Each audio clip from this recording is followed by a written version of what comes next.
Hello everyone, Assalamu alaikum. Welcome back to my new vlog. তো দেখতে পাচ্ছেন আপনার আমি আজকে টুর দিয়া পাকোড়া বানাই টুরের বড়া।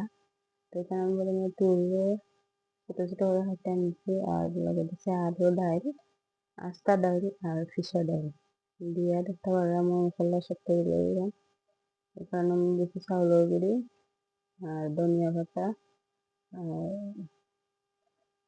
মরিচের গুঁড়া, হলুদের গুঁড়া, অল্প একটু পাঁচফোড়নের গুঁড়া, স্বাদ মতো লবণ দিয়ে এখন বাড়াটিকে আমি মাখা নিয়ে গেছে এখন বাজার ভেলা আর তেল দিয়ে ডিম বড়া করে দেখা যায় ভালো লাগে হয়তো যেমন লাগে কুরকুরে আর যদি সবটা পারফেক্ট ভাবে খাইতে যেমন ভালো লাগে তখন দেখতে পারে আমি একটা একটা করে সবগুলা বড়া দিলাম।